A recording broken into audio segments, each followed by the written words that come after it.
Good morning, welcome to all. हमने कल चर्चा शुरू की थी प्रेमचंद की कहानी पुत्र प्रेम के विषय में। जब जब कहानी की बात उठती है हिंदी साहित्य में प्रेमचंद का नाम बड़े ही आदर और सम्मान के साथ लिया जाता है।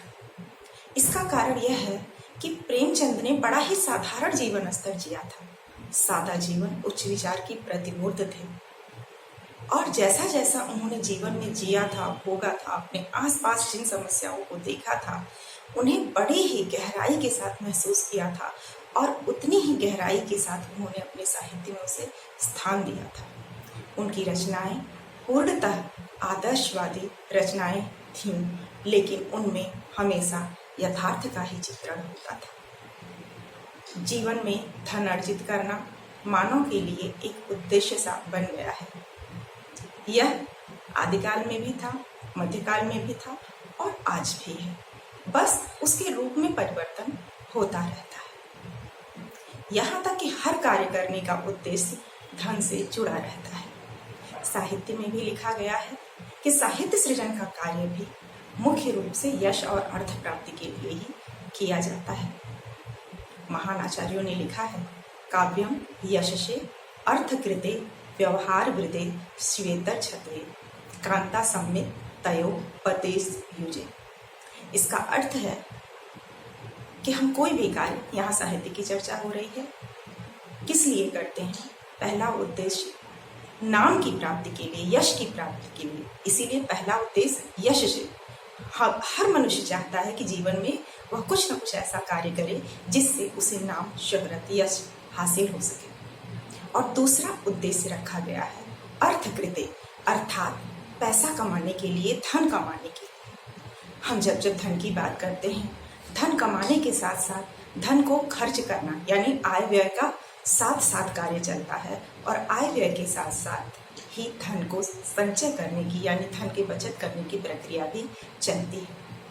अर्थशास्त्र में भी धन को संचय करने पे जोर दिया गया है कि यदि हम धन का उपार्जन करते हैं, यानी धन को प्राप्त करते हैं, धन को कमाते हैं, तो उसका कुछ हिस्सा हमें संचय जरूर करना चाहिए, बचत जरूर करना चाहिए।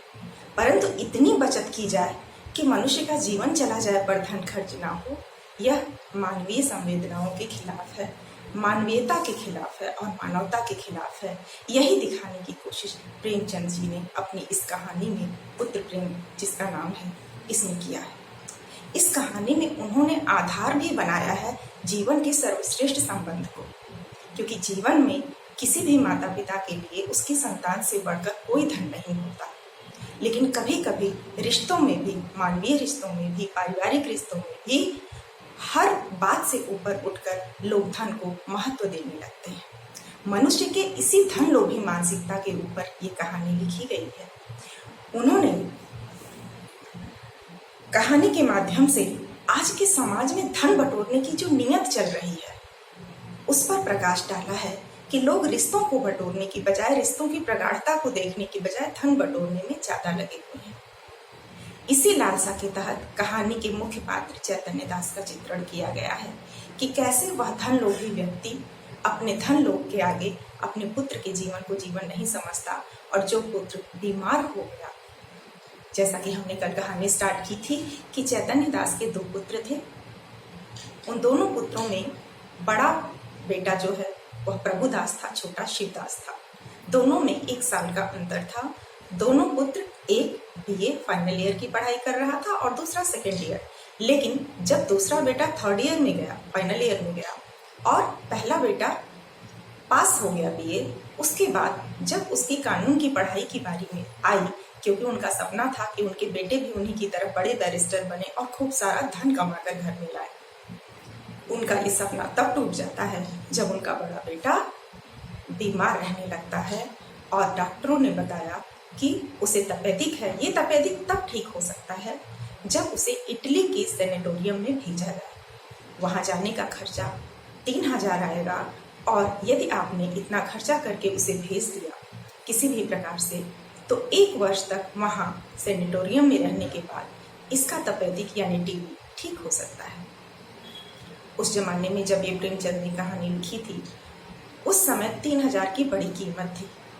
3,000 सरलता से प्राप्त नहीं होते थे। 10-10, 20-20 रुपए लोगों की तनख्वाह होती थी। एक साधारण मध्यम वर्गीय परिवार में इतना धन जुटाना सरल न था। हालांकि वे एक अच्छे धनाढ़ और संपन्न वर्ग में माने जाते थे। उनके पास 2 गांवों की जमीन जायदाद थी और बैंकों में भी कुछ रुपए थे। फिर भी चैतन्य दास एक एक पैसे का हिसाब रखते और अति आवश्यक पड़ने पर ही खर्च करते थे। किसी भी आवश्यकता पर धन खर्च करने से पहले बहुत ही सोच विचार करते थे। पुत्र के इलाज में भी उन्होंने इतना सोच विचार किया कि पुत्र की उनके मृत्यु हो गई। पुत्र की मृत्यु होने के बाद ही उनके जीवन में ऐसा परिवर्तन आया कि जिसको शायद ही कोई मनुष्य महसूस करना चाहे। जैसे ही पुत्र के अंतिम संस्कार के लिए वो अपने रिश्तेदारों के साथ मणिकर्णिका घाट पर पहुंचे। घटना वाराणसी की है, जहां मणिकर्णिका घाट पर पहुंचने के बाद जब वे अपने पुत्र का अंतिम संस्कार करते हैं, तब उन्हें एहसास होता है उस चिता पर अपने पुत्र को रखते वक्त कि हाय, मैंने ये क्या कर दिया। मैंने 3,000 का लालच किया और अपने पुत्र रूपी रत्न को खो दिया, जो 3,000 से कहीं ज्यादा कीमती था। उसके जीवन जाने के बाद उन्हें रह रह कर यह दर्द टीसने लगा। जैसे जैसे चिता की ज्वाला धधकती रही, वैसे वैसे पश्चाताप, शोक और ग्लानि की अग्नि में चैतन्य दास जलने लगे। यह जलन इतनी अधिक हो गई कि वह अपनी पीड़ा को बर्दाश्त नहीं कर पा रहे थे। उनके आंखों से आंसू छलकते जा रहे थे और पुत्र मोह के आगे अर्थ मोह यानी धन मोह कहीं गायब हो गया। अब उन्हें धन के लालच का बड़ा पश्चाताप होने लगा। लेकिन पुत्र की चिता जल रही थी और पिता की आंखों से निर्झरी बह रही थी। वह कुछ भी करके पुत्र को वापस नहीं ला सकते थे। ऐसे में एक और घटना हो गई। घाट पर एक अन्य व्यक्ति अपने पिता की चिता को तैयार करवा रहा था। वह बड़े बाजे गाजे और धूमधाम से लेकर के अपने पिता को आया था उनके अंतिम संस्कार के लिए, और बहुत सारे लोग उसके साथ थे, कई सौ लोग उसके साथ थे। जब उसकी चिता तैयार हो रही थी, तब बाबू चैतन्य दास ने पूछा कि इतने बाजे गाजे के साथ यह सब क्या है। पुत्र ने बताया कि यह मेरे पिता के अंतिम संस्कार के लिए है। वे 3 वर्षों से बीमार थे। मैंने बहुत इलाज कराया, जहाँ जहाँ वैद्यों ने बुलाया, इलाहाबाद, प्रयाग, हरिद्वार, जहाँ जहाँ के वैद्यों ने बुलाया, जो जो करने को कहा, घरेलू उपचार से लेकर विशेष उपचार तक जितना मैं करवा सकता था सब कुछ किया। 3 वर्ष तक पिता की सेवा की, लेकिन अंततः उन्हें बचा नहीं सका। आखिर काल के आगे किसका वश है। आज उन्हें यहाँ लाया हूँ क्योंकि उनकी बड़ी इच्छा थी कि वाराणसी की मणिकर्णिका घाट पर उनका अंतिम संस्कार हो। मैं बहुत दूर से आया हूँ और बहुत से लोग मेरे साथ आए हैं। उसकी ये बात सुनकर चैतन्य दास के हृदय की अग्नि और भी धधक उठी। एक पुत्र होकर अपने पिता की इतनी सेवा, ये जानते हुए भी कि पिता बीमार हैं, वृद्ध हैं और मृत्यु सुनिश्चित है। एक अन्य व्यक्ति आता है और कहता है कि ईश्वर अगर पुत्र दे तो ऐसा दे। इसने अपनी सारी कमाई, सारी जीवन भर की दौलत और पूंजी अपने पिता की सेवा में खर्च कर दी, उनके इलाज में खर्च कर दी, यहाँ तक कि अपनी कुछ जमीन जायदाद भी बेच दिया।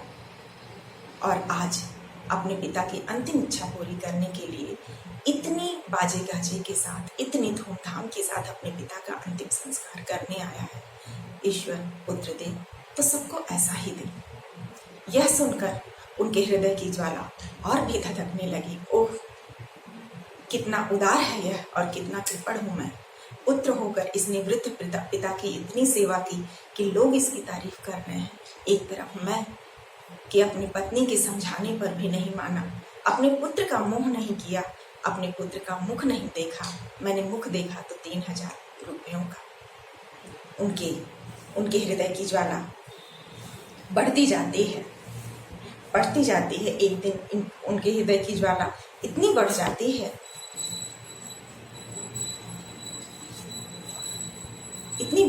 है, कि वो सोचते हैं कि मैं अब क्या करूं, कैसे अपने मन को संतुष्टि प्रदान करूं। वह लड़का अंत में कहता है कि भैया रुपया तो हाथों का मैल है, इधर आता है उधर जाता है, मैं क्या करूं, मुझसे जितना बन पड़ा मैंने किया, कोई मेरा पूरा धन जायदाद भी ले ले और मेरे दादा को आज बुला दे तो मैं यह सब भी करने के लिए तैयार हूँ, पर मैं क्या करूं, आज मैं यह नहीं कर सकता, इसलिए उनकी इच्छा अनुसार उन्हें विदा करने आया हूँ। यह बात सुनते ही चैतन्य दास और भी परेशान हो जाते हैं। उनके सामने कोई विकल्प नहीं दिखता है अपने जो कार्य उन्होंने किया पुत्र को खो देने का। वो कहते हैं, हाय मैंने 3000 का मुख देखा और अपने पुत्र रत्न को खो दिया, यह मैंने क्या किया। बहुत पश्चाताप करते हैं, उनके हृदय का ऐसा परिवर्तन होता है, उनकी संवेदनाएं जब जागृत हो जाती हैं तो उन्हें अपने आत्मसंतुष्टि के लिए कोई मार्ग नजर नहीं आता। जब उन्हें कोई मार्ग नजर नहीं आता और पश्चाताप, शोक और ग्लानि की ज्वाला उन्हें जलाने लगती है, तब उन्हें एक ही उपाय शेष नजर आता है।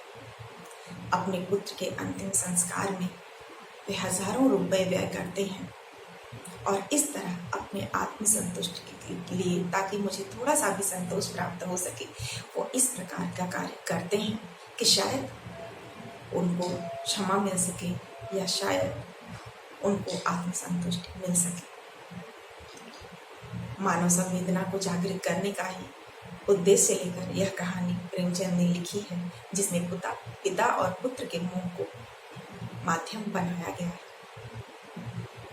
और इस माध्यम से यह बताने का प्रयास किया गया है कि जीवन में धन तो महत्वपूर्ण है, लेकिन धन को हम इतना ज्यादा महत्व न दें कि हमारे रिश्ते खो जाए, मानवता खो जाए, मानव का जीवन खो जाए और हमारे पास बचाने के लिए कुछ भी न बचे सिवाय हमारे हृदय के शोक और पश्चाताप की। उम्मीद है कि जीवन में धन के महत्व को समझते हुए धन के संचय के साथ साथ जीवन के संचय का भी हम प्रयास करें कि जीवन बहुत बड़ा धन है, मानव जीवन मिलना सरल नहीं है, इसको हर व्यक्ति मानता है, तो क्यों ना इस मानव जीवन को बचाने के लिए ही धन का खर्च करना शौक भी हो सकता है, व्यवस्था भी हो सकती है, लेकिन धन का संचय करना यह हर किसी के लिए आवश्यक है, पर इतना आवश्यक नहीं है कि धन के मोह के आगे जीवन का मोह त्याग दिया जाए।